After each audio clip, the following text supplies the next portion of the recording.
Hello વિદ્યાર્થી મિત્રો, કેમ છો બધા? મજામાં?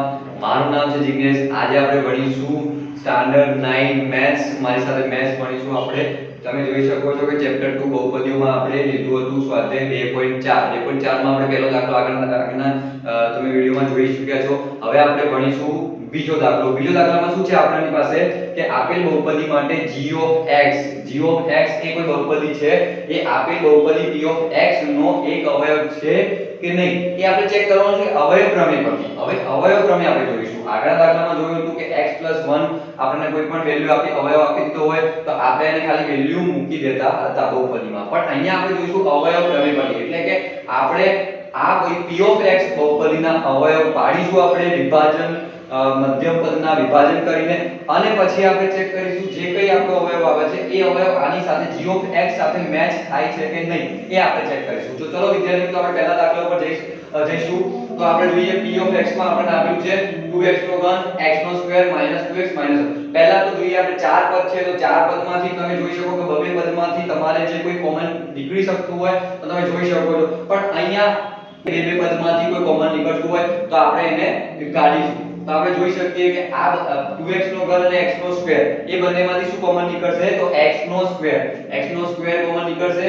તો કેવી રીતે x નો સ્ક્વેર કે અહીંયા x નો ઘન છે એમાંથી આપણે x નો સ્ક્વેર કોમન લઈ લો તો શું વધ્યું ઓન્લી 2 અને x નો સ્ક્વેર કોમન કાઢે તો x વધ્યા. બરોબર, અહીંયા વચ્ચે નિશાની છે પ્લસ અને x નો સ્ક્વેર કોમન કાઢ્યો તો આપણે વધ્યું 1. બરોબર, હવે તમે જોઈ શકો છો કે આપણે આનો આ બ્રેકેટ બીજા પદમાં પણ કોમન આવવો જોઈએ. તો આપણે જોઈએ 2x 1 છે તો આપણે પહેલા તો એને 2x 1 તો મૂકી જ દઈશું. બરોબર, હવે આપણે આ બ્રેકેટ અને આ બ્રેકેટ સરખા થઈ ગયા છે, સરખા કરવા જ પડે તો જ અવયવ આપણે કરી શકીએ. તો 2x 1 અહીંયા છે 2x 1 તો આપણે માનો કે અહીંયા એક -1 કોમન લઈ લઈએ. બરોબર, કશું ના નીકળતું હોય તો માઈનસ નિશાન તો નીકળે. હવે તમે આને બ્રેકેટને ક્લોઝ કરીશું તો તમને આ પદ મળી જશે. તો હવે આપણે હજુ પણ આપણે આમાંથી કોમન લેવા પડશે 2x 1 તો દરેકમાં 2x 1 આપણે કોમન લઈ લીધા. તો આપણે અહીંયા શું વધ્યું x નો સ્ક્વેર, અહીંયા શું વધ્યું -1 x નો સ્ક્વેર -1. હવે તમે જોઈ શકો છો કે અહીંયા આપણને બે અવયવ મળ્યા 2x 1 અને x સ્ક્વેર -1. તો આમાં તમે જોઈ શકો છો કે આ અવયવ એ x 1 સાથે મેચ થાય છે 1 એ તો એમના એમ રહેશે. આ x સ્ક્વેર -1 એ તમને તમે જોઈ શકો છો આપણે કે x 1 અને x 1 આ બંનેનો ગુણાકાર કરીએ તો આપણને મળે. તો આના બે અવયવ કયા મળે x 1 અને x 1. કેવી રીતે? તો આપણને એક નિત્યસમ છે a b a b = a² b². અહીંયા a બરાબર શું છે આપણો x અને b બરાબર શું છે 1. બરોબર, હવે અહીંયા તમે જોઈ શકો છો કે a b નો હોલ સ્ક્વેર લખે તો હા a b અને a b લઈએ આપણે તો a બરાબર a² તો x નો સ્ક્વેર માઈનસ b નો સ્ક્વેર, 1 નો સ્ક્વેર તો 1 જ થશે. બરોબર, તો આપણને શું શોધવાનું છે કે g of x શું છે x 1. તો x 1 એક અવયવ છે કે નહીં?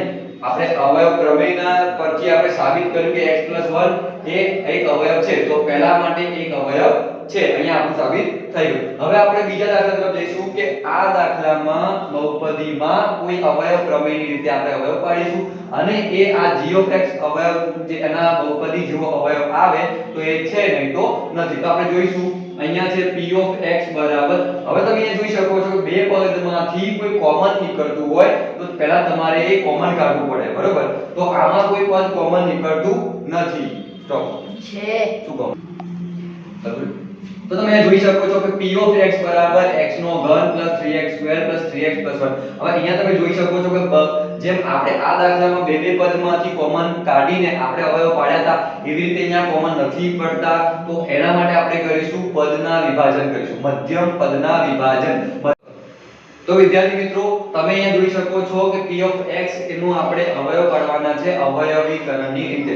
હવે એના અવયવ પાડીને અવયવ પ્રમેયની રીતે. ઓકે, હવે g of x જે અવયવ છે એ આવવું જોઈએ. તો આપણે જોઈએ અહીંયા આપણી પાસે બહુપદી છે p of x બરાબર x નો ઘન 3x નો સ્ક્વેર 3x 1 આ રીતનું છે. તો અહીંયા આપણે પહેલા દાખલામાં જેવી રીતે જોયું એવી રીતે બે પદમાંથી કોમન જો નીકળતું હોય તો આપણે ડાયરેક્ટ કોમન કાઢી અને અવયવ શોધી શકીએ છીએ. બટ અહીંયા આપણે જોઈ લો કે બે પદમાંથી કોઈ કોમન નીકળતું નથી. તો આપણે શું કરીશું? એના મધ્યમ પદનું વિભાજન કરીશું. વિભાજનનો મતલબ શું થાય વિદ્યાર્થી મિત્રો? વિભાજન એટલે કે પદને જેટલું હોય એમાંથી અડધા ભાગમાં વિભાજન કરવું. શું કહેવાય? અડધા ભાગમાં વિભાજન કરવું. તો તમે અહીંયા જોઈ શકો છો કે સહગુણકો, પહેલી વસ્તુ તો વિભાજન કરતી વખતે સહગુણકો સરખા કરવા પડશે. દરેક બે પદના સહગુણકો સરખા કરવા પડશે. તો અહીંયા સહગુણક કેટલો છે? 1 છે. તો આપણે આ 3 જે છે એનો આપણે વિભાજન કરીશું. કેટલામાં વિભાજન કરીશું? 2 અને 1 માં. બરોબર? 2 અને 1 માં વિભાજન કરીશું. x નો ઘન આપણે એમ લખી દઈશું. હવે આપણે 2 અને 1 માં વિભાજન કરીએ તો 1 વાળો જે સહગુણક છે એ આપણે આની જોડે મેચ કરીશું. બરોબર? તો x નો સ્ક્વેર અને 2 વાળો જે સહગુણક છે અહીંયા લખીશું 2x નો સ્ક્વેર. બરોબર? આ 1 વાળો બહુપદ સહગુણક છે એ કોમન થઈ ગયું. હવે આપણે 2x સ્ક્વેર આવ્યો. હવે આપણે 2x સ્ક્વેર છે તો અહીંયા સહગુણક કેટલા છે? 2.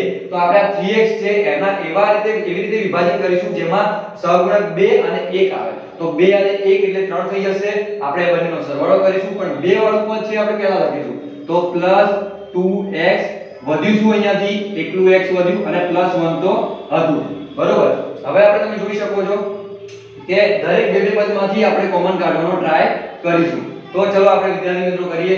તો અહીંયા તમે જોઈ શકો અહીંયા શું કોમન નીકળે? x નો સ્ક્વેર. તો શું વધશે? x 1. x નો ઘન છે એમાંથી આપણે x ની સ્ક્વેર કોમન કાઢી દીધું. 3 ઘાત હતી એટલા માટે 1 ઘાત અહીંયા વધશે અને +1 તો અહીંયા x નો સ્ક્વેર તો કોમન નીકળ્યો. તો x 1. અહીંયા આપણે નિશાની આવશે પ્લસ. આપણે શું કોમન કાઢીશું? 2x કોમન કાઢીશું. કેમ કે અહીંયા પણ 2x છે અહીંયા પણ 2x છે તો 2x આપણે કોમન કાઢ્યા. તો અહીંયા શું વધશે? x 1 કોમન નીકળશે. બરોબર? અહીંયા તમે જોઈ શકો છો કે પ્લસ અહીંયા 1 કોમન કાઢવાના. કેમ કે x 1 તો આપેલા છે. દરેક પદમાં x 1 x 1 x 1 કોમન નીકળી ગયા તો એને આપણે અલગ બ્રેકેટમાં લખી દઈશું x 1. હવે મોટા કૌંસમાં આપણે શું વધ્યું? અહીંયા x 1 કોમન કાઢ્યા તો અહીંયા શું વધ્યું? x નો સ્ક્વેર. હવે પ્લસ 2x અહીંયા વધ્યા કેમ કે x 1 તો આપણે કોમન લઈ લીધા હતા. પ્લસ અહીંયા 1 વધ્યા કેમ કે અહીંયા x 1 તો આપણે કોમન લઈ લીધા હતા. હવે તમે જોઈ શકો છો કે x 1 એક અવયવ છે. આપણે x 2 છે તો આપણે હજુ એને સાદું પાડવું. હજુ આપણે આ દ્વિઘાત બહુપદીના અવયવ પાડવા પડશે. તો એના અવયવ આપણે પાડીશું તો આપણે 1 લાસ્ટ નું પદ છે 1 છે તો 1 નો આપણે x2 ના સહગુણક સાથે ગુણાકાર કરીશું. 1 * 1 શું આવશે? 1. એના આપણે અવયવ એવા પાડીશું કે જેથી +or -2 આવે.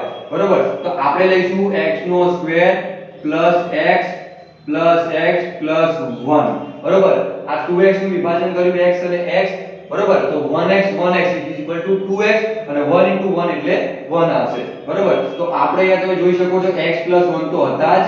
હવે આપણે આમાંથી આ બંને પદમાંથી કોમન કાઢો અને આ બંને પદમાંથી કોમન કાઢો. તો આ બંને પદમાંથી શું નીકળશે? કોમન નીકળશે x. તો અહીંયા વધશે x + 1. અહીંયા વધશે + x + 1 બ્રેકેટ ક્લોઝ. બરોબર? હવે તમે જોઈ શકો x + 1 તો હતા જ એને તો આપણે કશું કરવાનું નથી. અહીંયાથી તમે જોઈ શકો છો કે x + 1 x + 1 હજુ x + 1 કોમન નીકળશે. શું વધ્યું? x અને +1. તો આના ત્રિઘાત બહુપદી હતી એટલા માટે મેક્સિમમ 3 અને ફક્ત 3 જ અવયવ મળે. સોરી ફક્ત ના મળે 3 અને 3 થી ઓછા અવયવ મળે. તો તમે જોઈ શકો છો કે આપણને x + 1 x + 1 x + 1 મતલબ કે 3 અવયવ મળ્યા x + 1. બરોબર? એમાં આપણે કયો અવયવ લાવવાનો હતો? x + 2. તો આ બહુપદી માટે x + 2 તો અવયવ છે જ નહીં. તો આનું શું આવશે? ના. અવયવ પ્રમેય પરથી આપણે નક્કી કર્યું કે x + 2 એ આ બહુપદીનો અવયવ નથી.